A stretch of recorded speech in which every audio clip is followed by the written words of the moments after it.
Settle in, let the day fall away, and allow your thoughts to drift gently into another time. Tonight, we will journey far from the rhythms of modern life and step quietly into the slow and steady world of the medieval countryside. The sounds of machinery and traffic fade, replaced by the rustle of wind through thatched roofs, the gentle creak of worn wooden carts, and the faint clinking of metal on stone as a blacksmith tends his forge. This is a story not of lords or kings, but of women specifically, the women whose lives were shaped by the cycles of the land, of family, and of the body. We will explore what it meant to give birth as a peasant woman in medieval Europe, a world where medicine was entwined with superstition, where pain was expected, and where survival, not comfort, defined daily experience. But do not expect tales of high drama or agony. Instead, we will walk slowly through the soft corners of that reality, through dim candle-lit rooms, herbal infusions, whispered prayers, and the quiet endurance of women who lived and died by the rhythms of nature. You won't need to hold on to anything too tightly. Just let the history unfold as you relax. Let us begin with the everyday life of a peasant woman before the labor pains ever began. You wake before dawn, the air still thick with the cold damp of the night. The thatched roof above your head does little to block the morning chill, and the hearth's warmth has long since faded. Your eyes adjust to the grey light seeping in through wooden shutters.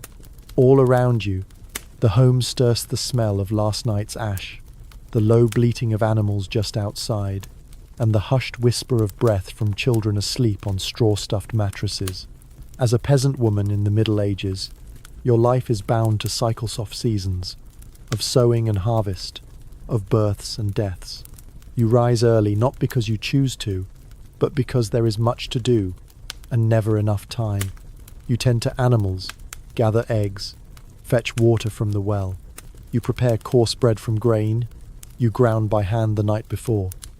You wear a simple woolen gown, perhaps slightly itchy against your skin, and a linen cap to hold back your hair.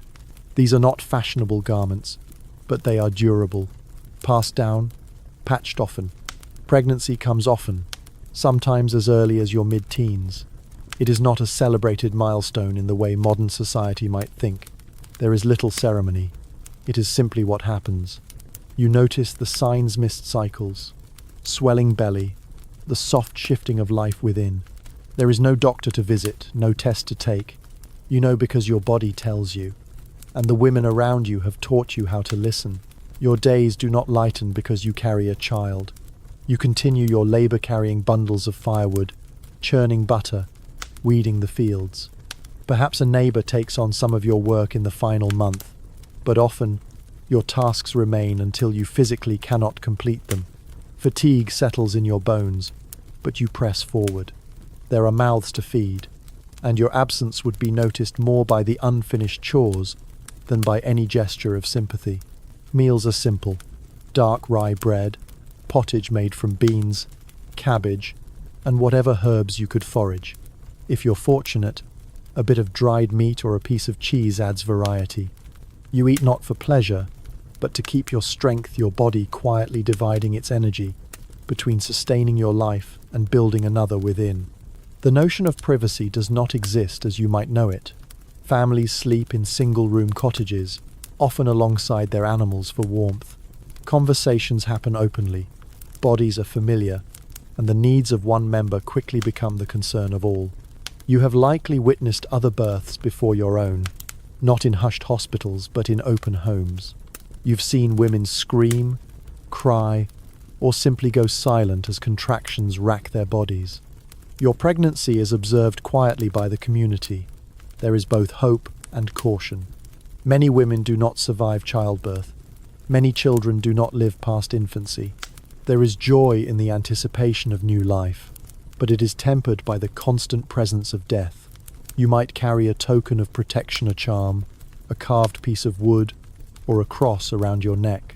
You might whisper prayers to saints, or follow old herbal traditions passed down from your mother and her mother before her. When night comes, you sit by the fire, your swollen belly illuminated by flickering light. Your hands never rest long, always occupied sewing, mending, shelling beans. You talk softly with other women. They do not sugarcoat what lies ahead. They speak of pain, of the strength required, of the quiet courage you must summon. They remind you of who will be there when the time comes, other mothers, neighbors, perhaps a local midwife if one is nearby. You do not write about these days. You leave no journals or letters, but the rhythms of your life are etched into the walls of your home, into the paths between cottage and well, into the fading lines of your palms. Childbirth, for a medieval peasant woman, is not an event set apart. It is one more chapter in a life defined by endurance.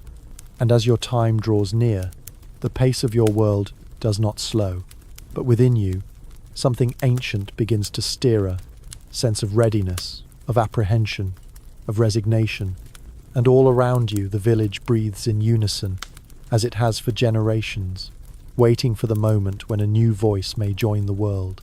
The day arrives, not with fanfare, but with a dull, insistent ache. You feel it first in the lower back, then deep within your abdomen, a slow tightening, a reminder that the time has come. There is no rush to a clinic, no sterile white sheets or electronic monitors. Instead, you send word quietly to the other women in the village, perhaps with a child dispatched barefoot across dirt paths. And then, you wait. The room in which you will give birth is the same space where you eat, sleep, and pray. It is dim, the only light coming from a small fire in the hearth or a few tallow candles flickering on a wooden table. Smoke clings to the beams of the ceiling, curling slowly upward before drifting out through the thatch. The air is heavy with the scent of herbs lavender to calm the nerves, yarrow to encourage strength, and sage, believed to ward off evil spirits. Other women arrive with calm efficiency. Perhaps your mother, an older sister, a neighbor who has seen many births, a midwife, if your village is fortunate enough to have one, might be called upon. Her hands are practiced, her words few. She brings with her a leather pouch filled with tools and tonic spits of bone-carved talismans, tightly bundled herbs, and simple instruments wrapped in cloth. You lie on a straw mattress or lean against a low stool. Sometimes, births take place on hands and knees, or seated over a birthing chair with a hollowed center. There are no rigid rules-only positions that experience has shown to help. No one counts contractions aloud, or checks dilation with a gloved hand. Instead, they watch your face, your posture, your breathing. Centuries of instinct and shared wisdom pass silently from one generation to the next.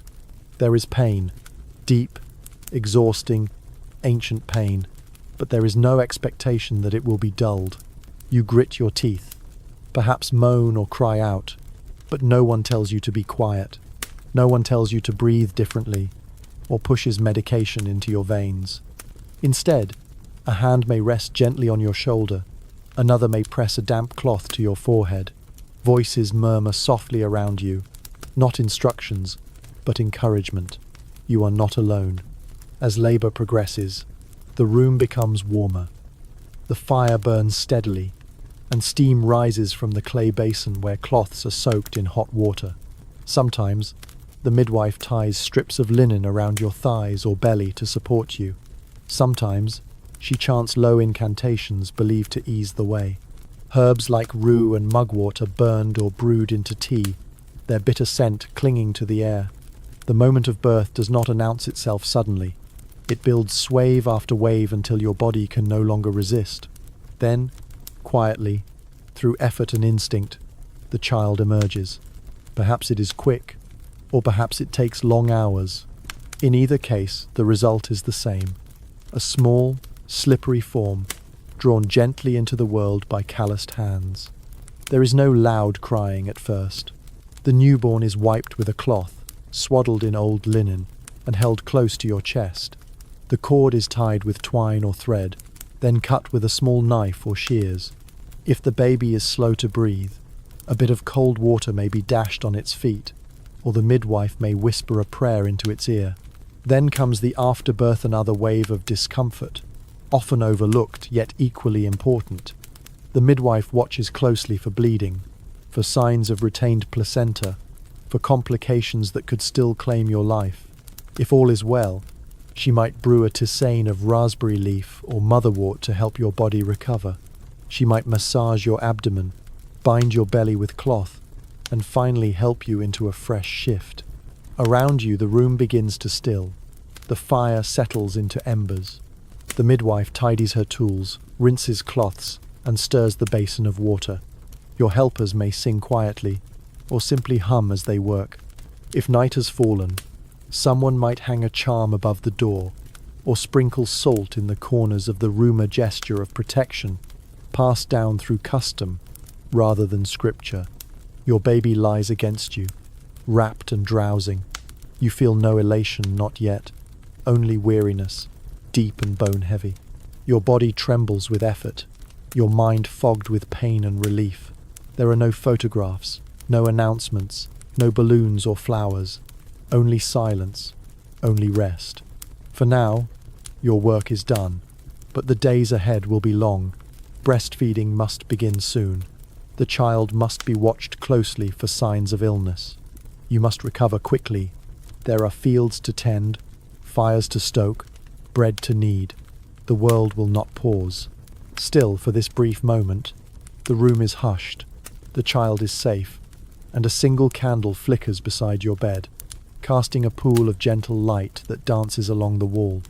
Outside, the village sleeps, unaware that one more soul has joined the centuries-old rhythm of life and death, labor and rest, joy and sorrow. As you rest with the infant nestled against your breast, the midwife remains close, tidying her tools with slow, practiced hands. Her presence is both comforting and enigmatic. In medieval peasant communities, midwives held a unique and often contradictory position, revered for their knowledge, yet regarded with cautious suspicion, especially by the church and those in authority. She is not a physician. That role belongs to men trained in the cities, far removed from the muddy lanes and thatched cottages of your world. She is not a nun or a nurse, but something older and earthbound, an inheritor of secrets passed not through books, but through whispered teachings and decades of lived experience. She knows how to coax a breech baby into place using her hands alone.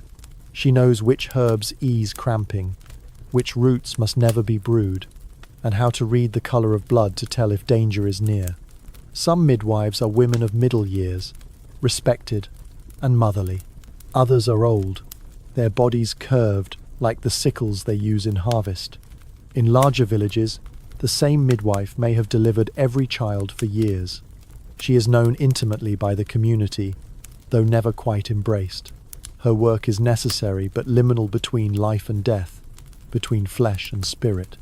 The church, particularly in the later Middle Ages, grew uneasy with the influence such women wielded. In a world where childbirth was deeply physical, yet steeped in spiritual anxiety, the midwife's presence blurred lines. She spoke words not found in scripture. She performed rituals that mingled Christian prayers with older, folk beliefs. And though many were pious women, attending Mass and confessing regularly, their role at the bedside made clerics uneasy. In some regions, bishops required midwives to swear oaths promises, not to perform pagan rites, not to baptize infants unless death was imminent, not to whisper charms or use amulets unless sanctioned by holy writ. And yet, behind closed doors, old customs persisted. A poppy hung above the door, an iron key placed under the pillow to ward off malicious spirits, a line of salt traced across the threshold to protect mother and child from the unseen. Despite suspicions, when the pains of labor began, it was to the midwife that women turned. Her arrival brought structure and hope. She knew when to wait and when to act. She recognized the sounds that meant progression, those that foretold tragedy. Her toolkit was modest, but symbolic. Linen cloths boiled clean in a pot over the fire, a sharp blade wrapped in waxed cloth, simple wooden spoons for broth or herbal infusions, perhaps a small book of prayers, worn thin at the edges. She carried none of the status of noble doctors, No credentials, no payment but food or labor. Yet, for the women she served, she was the only help that mattered. If complications arose, bleeding that would not stop, a baby that would not breathe, there were few options. There was no transportation to distant cities, no surgical remedies. The midwife would do all she could. Press her palms into your belly to slow the blood, offer hot compresses soaked in wine or vinegar, speak softly to calm you, and if all else failed, remain at your side until the final breath was drawn. And yet, in many cases, the outcome was life. The baby survived, the mother recovered, and it was the midwife who made it so. After the birth, she often stayed through the night, tending both mother and child, preparing a gruel from oats or a broth with wild garlic and bone. She would monitor the baby's suckling, watch the mother's pallor, speak briefly with the husband, and prepare the bed for the long days of recovery to come. Only once her duties were done would she leave quietly, without thanks, slipping away before sunrise, perhaps already called to another home, another labor, another flickering candle in the night. In the public eye, her work was seldom praised, but among the women of the village, her name was passed down like a sacred promise. She was the keeper of calm in chaos, the one who stood between life and loss. Without her, many would not live to see the next harvest. And so, in the story of childbirth in the medieval countryside, the midwife remains a central figure, not adorned in robes, not remembered in books, but written into the lives of countless children whose first breath began in her hands. In the quiet hours after birth, as the fire dimmed and the baby slept curled against its mother, the air inside a medieval cottage was often thick, not only with wood smoke but with belief in things seen and unseen, tangible and imagined. In a world where death loomed close and survival was fragile, childbirth was never just a biological event. It was a moment suspended between realms, watched over by saints, spirits, and unseen forces that could bless or curse with equal ease. To give birth in the Middle Ages was to walk through a spiritual threshold. Women were believed to be vulnerable not only physically, but metaphysically open to harm from dark entities or malevolent influences. Stories passed from mother to daughter spoke of spirits that lingered outside windows, eager to steal a newborn's breath, or witches who might curse an unborn child if offended. These fears were not fringe ideas, they were part of everyday thinking, woven into the very rhythm of life. As such, many women and their families took precautions, small rituals and gestures meant to shield mother and infant from the unseen.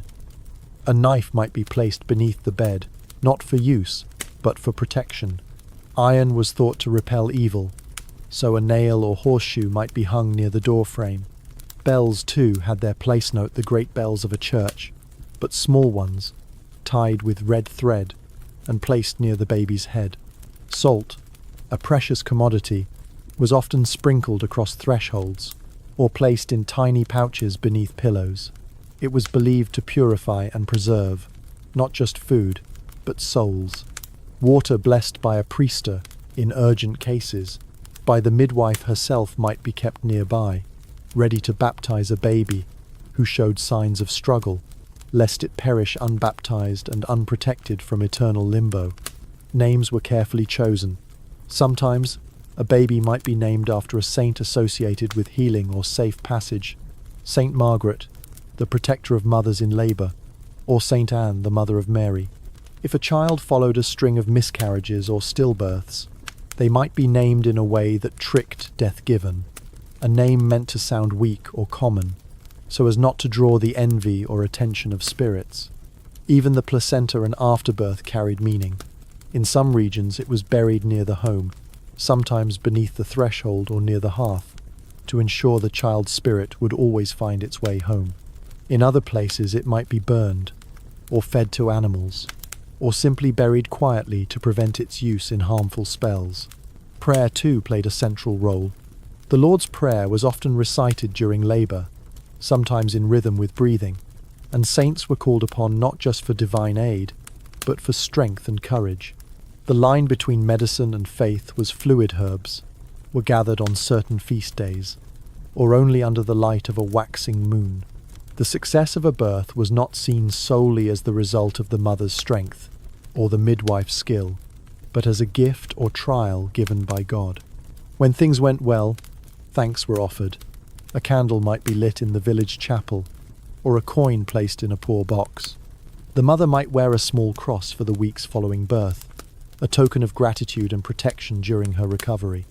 If things went poorly, if the child was lost, or the mother fell ill, it was seen not only as tragedy, but perhaps punishment, or the result of some unseen transgression. A forgotten prayer, a broken taboo, a wrong word spoken to the wrong person. It's important to understand that these beliefs were not foolish superstitions to those who held them. They were tools, emotional, spiritual, communal, for making sense of the incomprehensible. In a world without modern medicine, without certainty, they brought order, they brought meaning. And so, birth in the medieval countryside was not merely a physical trialet, was a spiritual event, rich with symbolism and sacred significance. It was wrapped in fear, yes, but also in wonder. It was a testament to faith, to resilience, and to the deep, often unspoken belief that life was not just of the body, but also of the soul. As the first cries of a newborn filled the low chamber of a peasant's home, the women gathered there did not think only of motherhood. They thought of saints, of omens, of the will of God, and the fragile thread that connected the living to the dead, the earthly to the divine. And somewhere beyond the fields and footpaths, the church bells might toll faintly in the distance, marking time, blessing the moment, or perhaps simply calling the village to prayer, as it always had, and always would. The ordeal of birth, though complete, marked not an end, but the beginning of another quiet challenge: recovery. In the medieval countryside, the period following childbirth was known not in medical terms, but simply as the lying-in time of seclusion, stillness, and slow healing, during which the new mother retreated from the rhythms of daily life. For 6 weeks, if circumstances allowed, a woman was expected to rest. In practice, the length and quality of this recovery varied greatly depending on her family's needs, her own health, and the season. If the baby was born during harvest or planting, even the first days of rest might be short. But in quieter months, or with generous kin nearby, the mother might be allowed to remain in or near bed for some time, tending only to the infant and herself. During this period, she was considered to be in a liminal state, neither fully part of the household's daily life, nor fully apart from it. Her body was seen as open, still in flux. The womb, in medieval understanding, was not just a physical space, but a vessel that needed time to close again, to cleanse and restore. Bleeding after birth was expected and watched carefully. If it continued too long, it was feared. If it stopped too soon, it was also cause for concern. Food during this time was carefully chosen. Warm broths, soft porridge, spiced wine or mead in small amounts, all believed to restore warmth and strength. Cold food, or anything too sour or bitter, was avoided. The balance of the body's humour shot, cold, wet, dry, was a core part of medieval medical thought, and after birth, a woman was seen as especially susceptible to imbalance. Therefore, warmth was essential. Warm drinks, warm clothing, warm beds, and warm thoughts. Laughter and calm conversation were encouraged. Arguments or distressing stories were not. Bathing was rare, but warm compresses or sponge cleanings might be offered. Linen cloths were changed as often as the household could afford, and fresh straw or fleece laid beneath her when possible. The midwife or another experienced woman might return several times to check her pulse, her colour, or the firmness of her abdomen, though there were no charts or written notes, only memory and observation.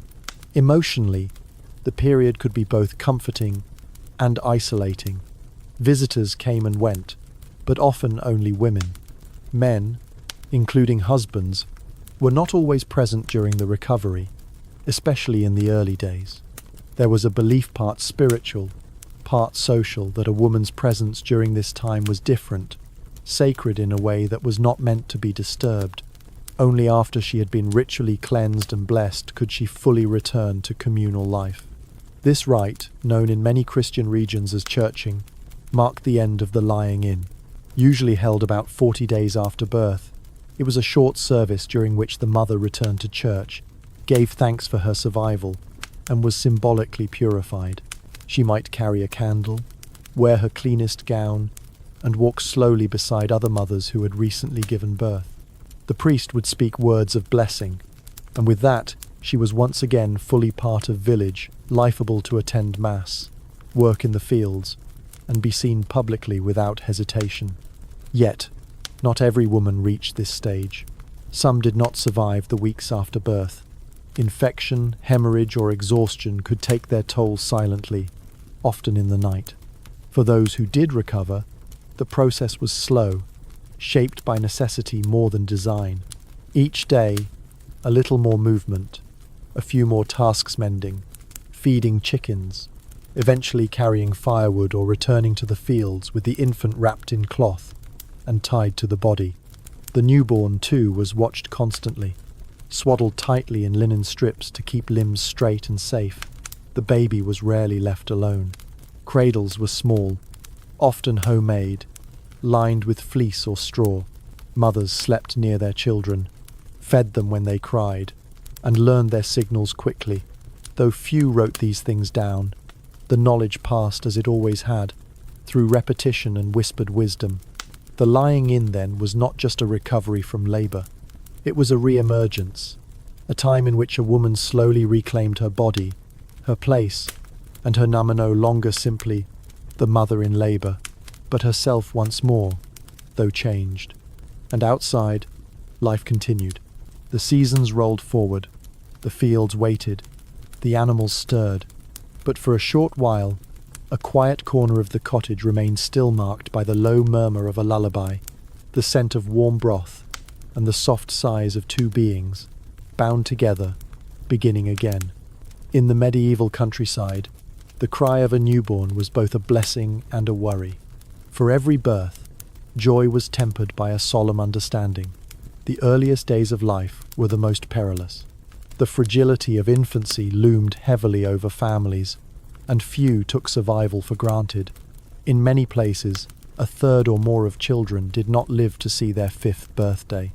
From the moment of birth, a new life was touched by the twin forces of love and fear. The mother held her child close, swaddled in strips of linen, not just for warmth, but to keep their limbs properly formed, according to the understanding of the time. The baby slept in a wooden cradle-leaf. The family could afford on a soft bed of straw, tucked tightly beside the mother at night. Breastfeeding began immediately if possible, and though there were no formal instructions or lactation consultants, generations of practice gave women the knowledge they needed. Yet dangers abounded. Some were visible fevers, coughs, fits. Others were less easily explained. A child who seemed well one evening might be gone by morning. Without knowledge of germs or viruses, explanations turned to what could be observed or believed. A cold draught, a sour food, a malicious spirit, or a broken taboo might be blamed. Illness was mysterious, often perceived as punishment, misfortune, or fate. To protect the child, many measures were taken, some practical, others symbolic. Babies were rarely left alone. Charms were sewn into their wrappings, or small relics tied near their cradles. If a child seemed unwell, remedies might be brewed from local herbs: fennel for digestion, chamomile for rest, willow bark for fever. But just as often, families turned to spiritual intervention. A quick trip to the village priest, or the burning of incense and whispered prayers, might accompany the administration of a healing draught. Baptism was urgent and essential. According to church teachings, a child who died unbaptized risked being denied entry to heaven. This fear led many families to baptize their children as soon as possible, sometimes within hours of birth, especially if signs of weakness appeared. If a priest could not arrive in time, a midwife or another layperson might perform an emergency baptism using plain water and the proper words. It was believed that even this unsanctioned act could ensure the child's soul found peace. Names carried weight. Often, babies who were sickly or born after previous losses were given names of saints, or even the same name as a deceased sibling. In some cases, children were not named at all until several days had passed, a quiet custom, reflecting the uncertainty of those early hours. To name a child too soon was seen by some as inviting grief. In more prosperous homes, wet nurses might care for infants, particularly if the mother was too ill to nurse. But among peasants, this was rare. The mother's milk was the only nourishment, and if it failed, the alternatives were few goat's milk, perhaps, or a thin gruel made from grains. But these substitutes lacked vital nutrients and were not sterile, making illness more likely. Dehydration, colic, and simple malnutrition claimed many. If a child died, mourning was subdued but deeply felt. There were no miniature coffins carved with angels, no elaborate ceremonies. The body was washed, wrapped, and buried quickly, often in consecrated ground if possible. Mothers grieved quietly, often while tending to other children or preparing meals. Life demanded that sorrow be folded into routine. Still, not all was despair. Many infants survived. Their first steps, their first words, their growth into strong-limbed children brought quiet celebration. Every healthy milestone was a victory, acknowledged in soft smiles and small gestures, a carved toy, a ribbon, a sweet biscuit saved from the table. And in this balance between loss and endurance lay the rhythm of medieval parenthood. Children were precious, but not romanticized. They were seen as both gifts and burdens, sources of joy and anxiety. The realities of high mortality did not diminish the love parents felt, but it did shape how that love was shown. Less in words, more in actions. A mother might not sing lullabies every night, but she would rise early to feed her child, share the warmest blanket, keep them close in winter's cold. A father might not cradle the infant tenderly, but he would mend the roof to keep the rain out and walk miles to find medicine or food. Through all of this, the village itself acted as a net. Older women watched newborns as mothers rested. Children were passed from one lap to another, not only within families but among neighbors. Illness or misfortune was not born alone. In this web of shared care, resilience was built not just of body, but of spirit. So, though the threat of death hung close, so too did the force of life. Against all odds, many infants grew strong, toddled into the sunshine, learned the ways of the world. And in those earliest days, when the flickering candle of life burned most delicately, a mother's quiet watchfulness and the village's steady rhythm kept it alight. As days turned to weeks, the new mother gradually re-entered the rhythm of village life. Yet she did not do so alone. In the medieval countryside, motherhood was never an isolated journey. It was shared, woven tightly into the bonds of kinship, neighborly ties, and communal duty. Each birth was personal, yet also profoundly collective. A child belonged first to a family, but also to the village that surrounded and sustained it. In this world, few tasks were undertaken in solitude. You rose with the dawn not simply for your own family, but to contribute to the broader labor that kept the community alive. Women worked together planting flax, washing linens in the stream, spinning wool by firelight. These were not merely chores, but opportunities for the sharing of wisdom, laughter, and support. In these circles of female labor, child rearing naturally unfolded. A baby might be passed from mother to aunt, to cousin, to neighbor's daughter, all in the course of a morning's work. Infants were soothed by many arms. Toddlers learned to walk in communal courtyards, their hands reaching for whichever familiar face happened to be closest. Grandmothers and childless women often became second mothers, offering time, experience, and presence. When illness struck her, when a mother faced complications after birth, the community stepped in. Bread was baked by neighbors. Older girls helped fetch water or gather firewood. Herbs were gathered for healing teas, and if grief visited the household, it was met not with distance, but with silent companionship. In times of hardship, the boundaries of family blurred, and survival became a shared goal.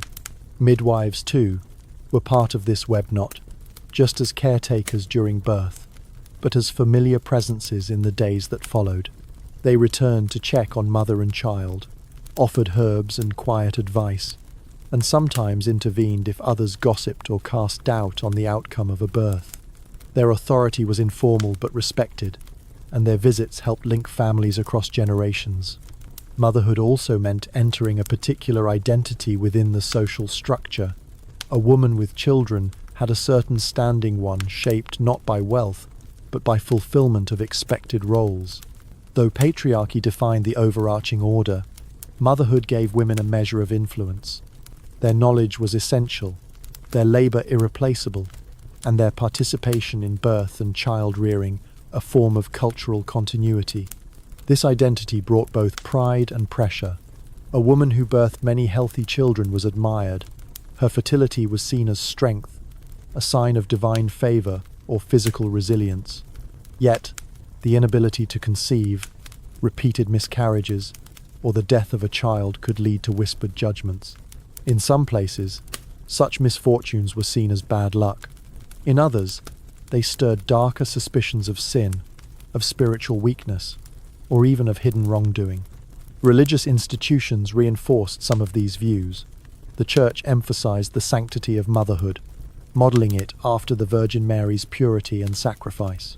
But at the same time, childbirth was often framed as penance for Eve's original sign-on act, both necessary and painful, noble, yet tainted. Women were caught between reverence and reproach, venerated as life-givers yet constrained by rigid moral expectations. Yet, outside of doctrine and formality, the daily reality was more nuanced. In the quiet moments while mending a child's tunic, or sitting beside a sleeping baby, mothers found comfort in shared glances, in nods of understanding from other women. There was no need to explain the exhaustion, the fear, the hope. It was known, deeply and collectively. Feast days and seasonal festivals also served as moments of relief and celebration. A child's survival through their first year was marked, if not with ceremony, then at least with extra food, a handmade toy, or special attention. Mothers gathered, exchanged stories, and found solace in the cyclical nature of their lives. As the child grew, the roles shifted. Toddlers joined older siblings in small chores, gathering eggs, chasing off birds from crops, learning the skills that would eventually sustain them. And the mother's tasks evolved in tandem, less about survival, more about shaping the person her child would become. But always, the foundation of her efforts rested on the community around her. Alone, her task would have been crushing. With others, it became bearable. And in that shared labor, medieval motherhood found its strength not in grand declarations or solitary heroism, but in quiet constancy, woven through the daily fabric of peasant life. So when one child was born, the ripples reached far. And when a child thrived, it was not only a family's success, it was a small triumph for an entire village. Though birth itself is a universal experience, the way it unfolded in the medieval world depended greatly on one's social standing. The peasant woman whose story we followed thus far brought her children into the world in cottages of wattle and daub, amid straw, ash, and candlelight. But not far away, in the manors of the nobility or the stone chambers of castles, another kind of birth took place. Yet even in its differences, noble childbirth shared many of the same fears, traditions, and uncertainties. Despite better surroundings, richer foods, and access to learned physicians, no woman, no matter her title, was immune to the dangers of labor. For noble women, pregnancy was still a duty more than a personal milestone. Marriages among the upper classes were strategic, meant to produce heirs and secure alliances. A woman might be wed before she turned 15 and expected to bear her first child within a year. A successful birth meant continuation of lineage, a stronger political position, and, For some, increased influence within the household.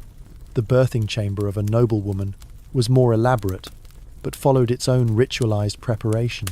As labor approached, she would withdraw from public life and enter a state known as confinement.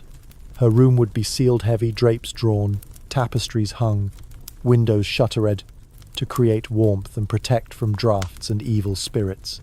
The chamber was dark, fragrant with herbs and incense, and often decorated with religious icons. Only women were allowed inside. Ladies, in-waiting, female relatives, and midwives. Men, even husbands, remained outside. The process was hidden, shrouded not only in physical veils, but in layers of social expectation. While peasant births were seen as communal and practical, noble births were wrapped in symbolism and ceremony. Physicians might be present, but their knowledge of childbirth was theoretical, often secondary to the hands-on wisdom of the midwife.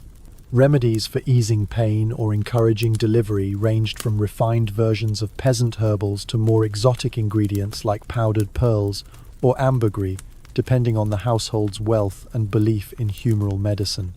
Despite the wealth and care surrounding them, noblewomen faced the same basic risks as their poorer counterparts: hemorrhage, obstructed labor, infection.